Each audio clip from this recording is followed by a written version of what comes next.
کہا جاتا ہے کہ لیلا سعودیہ اور مجنون یمن کا تھا۔ حضرت امام حسن کے دور میں تھے۔ ان کو مجنون کا لقب بھی حضرت امام حسن نے دیا تھا۔ فقط تاریخی حوالے لیلا مجنون بنیادی طور پر ایک عربی النسل داستان ہے۔ اس میں بیان کردہ کردار تاریخی طور پر ثابت مانے جاتے ہیں کہ لیلا مجنون دو حقیقی شخصیات تھیں۔ مجنون کا اصل نام یا جس نام کو اصل تصور کیا جاتا ہے قیس ابن الملوح ابن مزاحم ہے، اور وہ ایک مالدار نجدی قبیلے بنو عامر کے سردار کا بیٹا تھا۔ لیلا کا نام لیلا بنت مہدی ابن سعد بیان کیا جاتا ہے۔ نظام گنجوی کے قصے لیلا مجنون کے مطابق لیلا اور مجنون بچپن میں ایک ہی مدرسے میں پڑھنے جاتے تھے، تبھی ان میں باہمی الفت پیدا ہوئی۔ بچپن میں قیس اور لیلا دونوں اپنے قبیلے کی بکریاں چراتے تھے اور وہ ساتھ بیٹھتے اور آپس میں باتیں کرتے۔ مجنون کی توجہ تعلیم کے بجائے لیلا پر رہتی،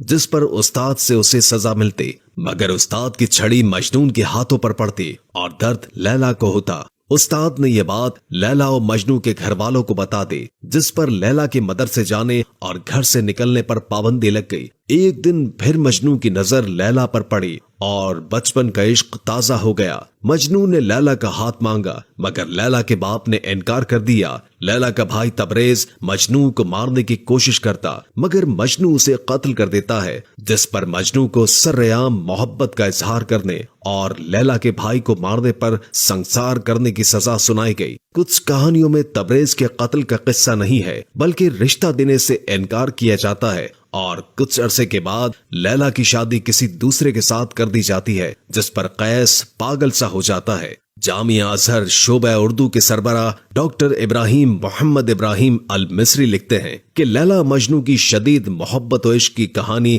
کوئی فرضی داستان نہیں ہے، جیسے کہ ڈاکٹر طہ حسین نے خیال ظاہر کیا ہے کہ یہ پہلی صدی ہجری کا سچا واقعہ ہے، جو عرب کے نجد علاقے میں رونما ہوا اور لازوال بن گیا۔ مجنون ایک مالدار نجدی قبیلے بنو عامر کے سردار کا بیٹا تھا۔ وہاں ایک گورا چٹا خوبصورت اور خوش گفتار نوجوان تھا، شاعر تھا۔ قیس نے لیلا کے اوپر شاعری کرتے ہوئے ایک جگہ لکھا ہے، ترجمہ: وہ ایک چاند ہے جو ایک سرد رات میں آسمان کے وسط میں چمک رہا ہے۔ وہ نہایت حسین ہے، اس کی آنکھیں اس قدر سیاہ ہے کہ انہیں سرمے کی ضرورت نہیں۔ قیس کے والدین اپنے خاندان کے ساتھ لیلا کے والد کے پاس گئے اور لیلا کا رشتہ مانگا۔ لیلا کے ماں باپ کو داغ بدنامی گوارا نہ ہوا اور انہوں نے رشتہ دینے سے انکار کر دیا۔ دوران قبیلہ ثقیف کے ایک نوجوان نے بھی، جس کا نام برد تھا، لیلا کو شادی کا پیغام دیا۔ لیلا کے والدین نے یہ رشتہ قبول کر لیا۔ قیس اس قدر مضطرب ہوا کہ وہ بیمار ہو گیا۔ اس کے والدین نے چاہا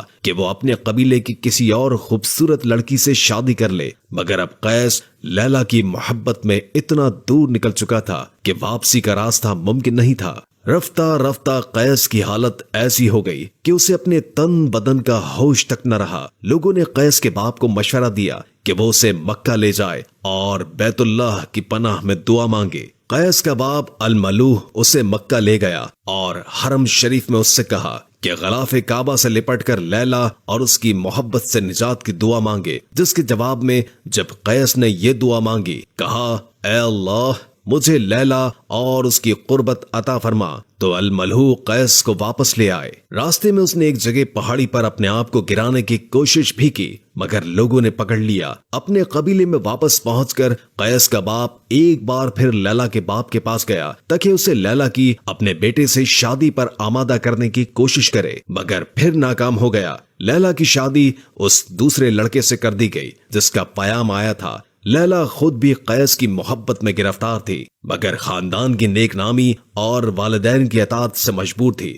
قیس کو یہ معلوم ہوا کہ لیلا کی شادی ہو گئی ہے تو اس پر قیامت ٹوٹ پڑی اور اس کا ذہنی توازن بگڑ گیا۔ وہ اپنے وجود تک کو بھول گیا، گوشہ نشین ہو گیا اور پھر ایک دن صحرا میں نکل گیا۔ لیلا کو آوازیں دیتا، پہاڑوں، درختوں، جنگلی جانوروں سے پوچھتا، لیلا کہاں ہے؟ اسی حالت میں ایک دن اس کی نظر ایک ہرنی پر پڑی۔ وہ اس کے پیچھے ہو لیا اور نگاہوں سے اوجھل ہو گیا۔ اس کے گھر والے صحرا میں اسے ڈھونڈتے رہے۔